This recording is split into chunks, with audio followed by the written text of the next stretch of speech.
सामान ढोते थे अंग्रेजों का गांव वाले, मिलता नहीं उन्हें कोई हिसाब था। बात तब की है जब उत्तराखंड की धरती पर कत्यूरी शासन चल रहा था। जब भी कत्यूरी शासक गांव में आते, गांव के लोग स्वेच्छा से उनकी सेवा करते तथा उनका सामान ढोते। पर अंग्रेजी शासनकाल आने पर यह प्रथा अपने एक क्रूरतम रूप पर पहुंच गई।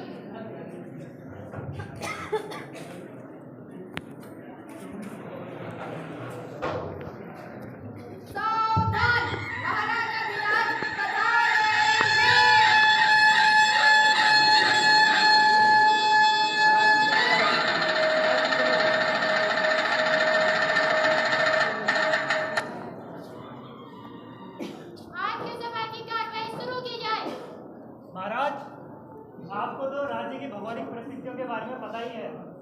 राज्य में सामान ढोने के लिए घोड़ों की उचित व्यवस्था नहीं है। महाराज, जब भी हम गांव भ्रमण के लिए जाते हैं तो हमें अपना सामान खुद ही लेने के जाना पड़ता है। इस सब में धन बहुत अधिक व्यय हो रहा है। तो आप लोग इस समस्या का कोई समाधान बताइए। महाराज, मेरे विचार से हमें भोजन और सामान ढुलाई की जिम्मेदारी गांव वालों को सौंप देनी चाहिए। विचार अच्छा है, लेकिन मंत्री जी, गांव वाले तो बहुत सारे हैं। हम ये सुनिश्चित कैसे करेंगे कि यह कार्य कौन करेगा? महाराज, मेरे विचार से हमें सारे ग्राम प्रधानों को ही सौंप देना चाहिए। विचार अच्छा है। आज से पूरे राज्य में यह घोषणा करवा दी जाए कि राज परिवारों का खाना पीना और उनके सामान ढोने की व्यवस्था गाँव वालों की होगी। जी महाराज।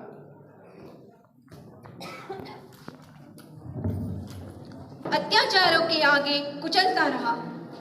यह प्रथा, जैसा कि आपने देखा, यह प्रथा अंग्रेजी शासन काल में एक क्रूरतम स्तर पर पहुंचने वाली है। गांव के निवासियों के लिए इस प्रथा को अनिवार्य कर दिया गया। अगर कोई गांव वाला इस प्रथा को करने से मना करता तो उसके साथ बहुत बुरा अंजाम होता था। गांव वाले अगर इस प्रथा को नहीं करते तो उन्हें उसके लिए जुर्माना देना पड़ता।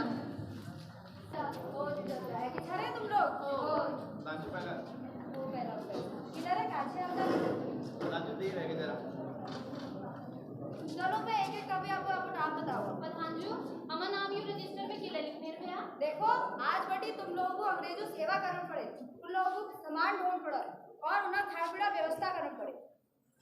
किला प्रधान जी, हम किला करूँ अंग्रेज सेवा।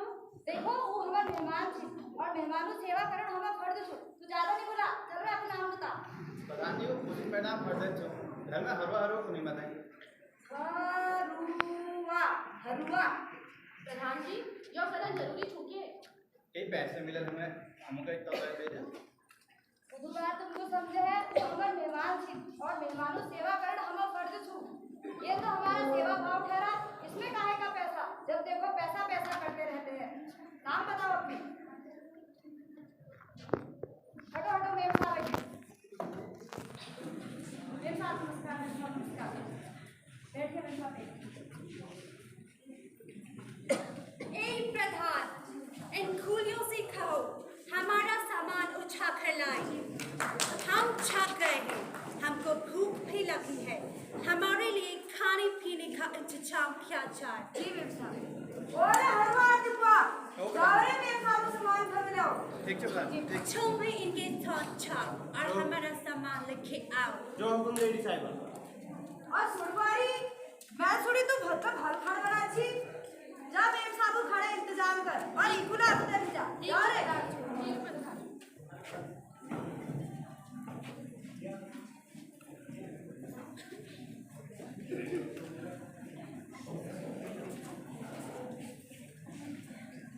ओ दादी, यो अंग्रेज इदी भार सामान खावे लोनवाल। मी तो आजी नंती ने छी। मी इदी भार सामान वहाँ कसके पुजाई सर। तो यार सही जो कुंचे तो भाई सामान फोन पे और पैक पर तो होगा कई पैसे नहीं मिलने रहे। जल्दी जल्दी कदम बढ़ाओ। चलिए मेम साहब, आपका सामान आ गया है।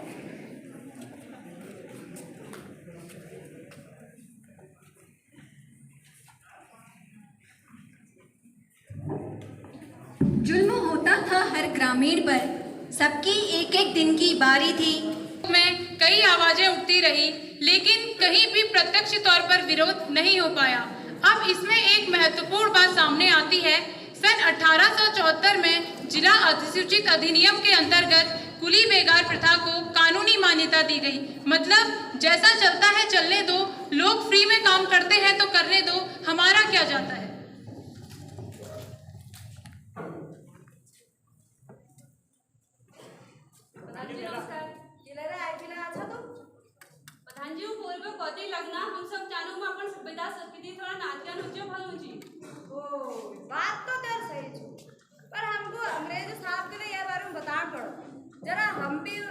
उनके दो चार लटके झटके देख लेंगे और वो भी हमारी संस्कृति देख लेंगे।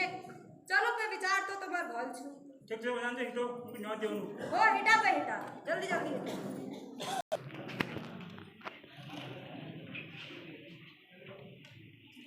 साहब जी नमस्कार। हेलो प्रधान, आज यहाँ कैसे आना हुआ? साहब जी हमारे गांव में उत्तरायणी कौतिक लग रहा है जिसमें हम चाहते हैं कि आप हमारी संस्कृति देखें और उसका आनंद लें। ठीक है, हम जरूर आएंगे। ठीक है।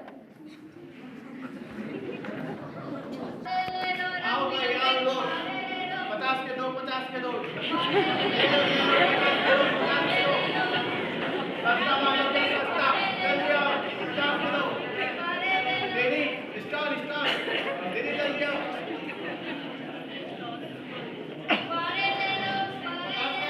50 का देखो महंगे देखो खत्म नहीं करेगा। और प्रधान, तुम्हारे मेले का आयोजन तो बहुत अच्छा है।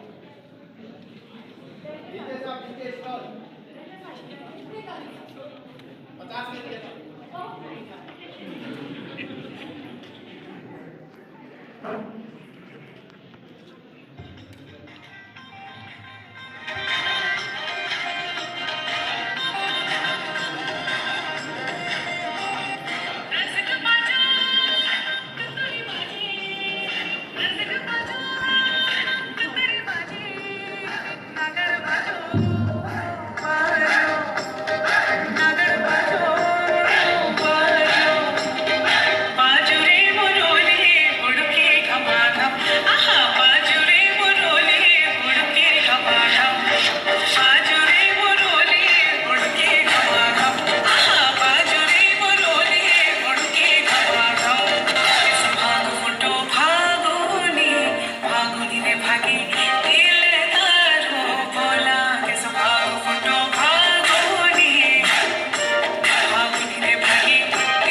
खोली इधर आओ, तुम्हें हमारा सामान लेकर जाना होगा।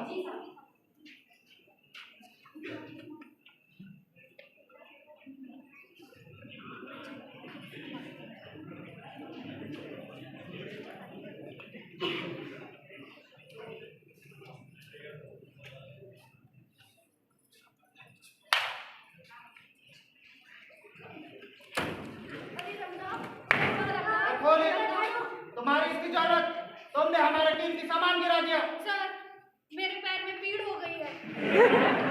सर, आप अपने मुफ्त में काम कराते हो, उन्हें बदले में एक भी पैसा नहीं मिलता। तुम लोग बोली हो, तुम्हें हमारा सामान उठाना पड़ेगा, उसके बदले तुम्हें कुछ नहीं दिया जाएगा। आज आप हमारे प्राण ले लीजिए, लेकिन मैं ये सामान नहीं उठाऊंगा। हाँ, हम भी नहीं उठाएंगे। सामान उठाओ, वरना मैं तुम्हें गोली मार देगा। गोली मार दीजिए, मैं सामान नहीं उठाऊंगा। हाँ, नहीं उठाएंगे, नहीं उठाऊंगा। कोई चाय या दे दे तो रंदा को कोई नहीं लाओ। जाओ जल्दी जाओ, लेके लेके जाओ, जल्दी जाओ।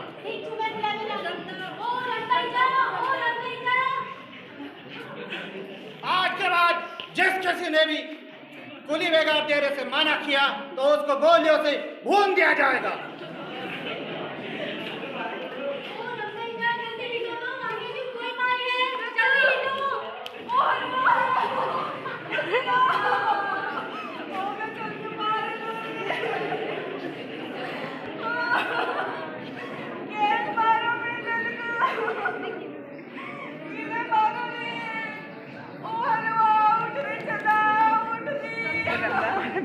ऐसे ही अंग्रेजों का अत्याचार चलता था।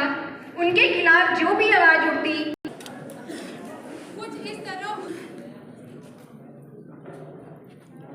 बोलो बद्री, आज यहाँ कैसे आ रहा हूँ? सर, लोग आपकी इस कुली बेगार प्रथा से बहुत परेशान हो गए हैं। लोगों को अपनी आजीविका के लिए समय नहीं मिल पा रहा है। सर, परसों आपके अधिकारी द्वारा हमारे मजदूर को गोली मार दी गई। इस घटना से लोगों में बहुत सा गुस्सा है। तो तुम क्या चाहते हो? इसमें हम तुम्हारी कैसे मदद करें? साहब, आपसे निवेदन है, इस कुली बेगार प्रथा को समाप्त कर दिया जाए। तुम्हें पता भी है तुम क्या कह रही हो? हमारा सामान कौन उठाएगा?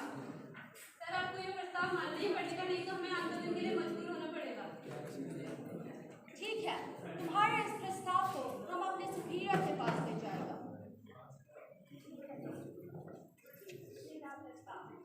जा सकते हैं आप। धन्यवाद। मिस्टर जादू, क्या आप सच में इन लोगों की बात मानने वाले हैं? Of course not. ब्रिटिश सरकार द्वारा इसका कोई जवाब नहीं दिया जाता है। 1920 में काशीपुर में कुमाऊं परिषद का चौथा अधिवेशन हुआ, जिसकी अध्यक्षता हरगोविंद पंत द्वारा की गई। इस अधिवेशन में कुली बेगार के खिलाफ प्रस्ताव पारित किया गया।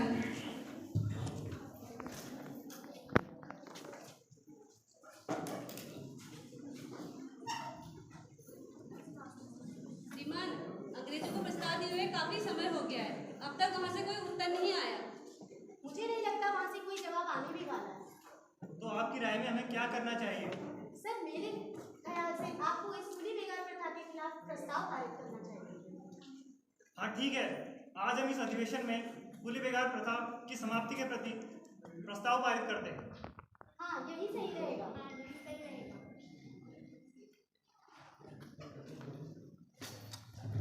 कानपुर गए, जहां कांग्रेस का अधिवेशन चल रहा था।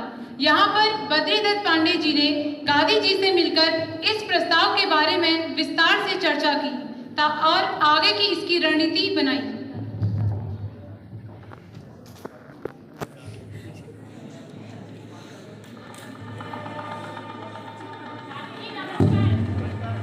दादी जी, हम लोग पूर्वांचल से आए हैं। वहाँ के लोगों पर अंग्रेज ने बहुत अत्याचार कर दिया है। ऐसा क्या किया अंग्रेजों ने? थोड़ा विस्तार से बताओ।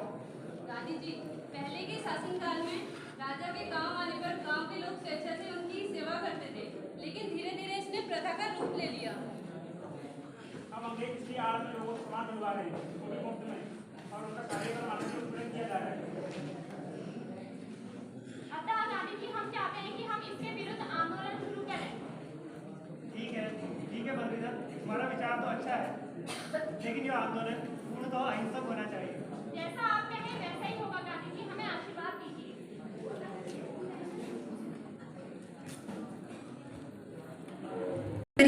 मकर संक्रांति के दिन बागेश्वर में एक विशाल सभा का आयोजन किया गया। सभी प्रधानों ने अपने अपने रजिस्टर फाड़कर सरयू नदी में बहा दिए।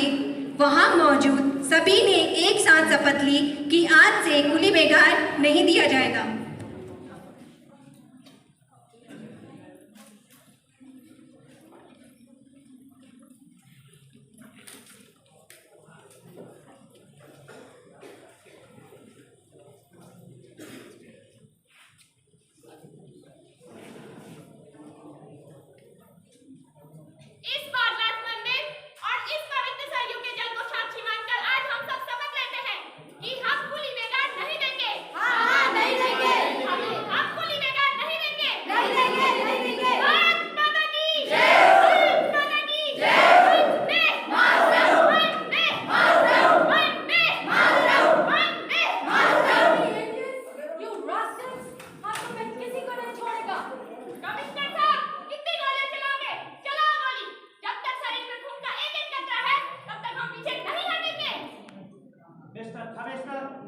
बहुत सारे लोग हैं और हमारे पास सैनिक भी कम है। मिस्टर ठाकुर, चलिए यहाँ से चल सकते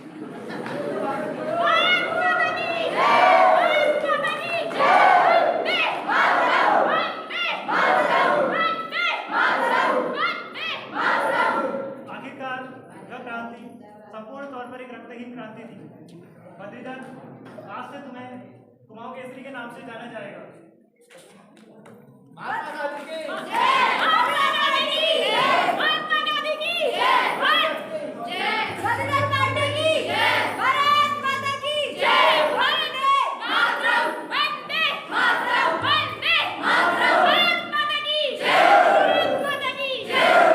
कुछ इसी तरह हमें भी अपने जीवन में मिलकर बुराई के खिलाफ आवाज उठानी चाहिए।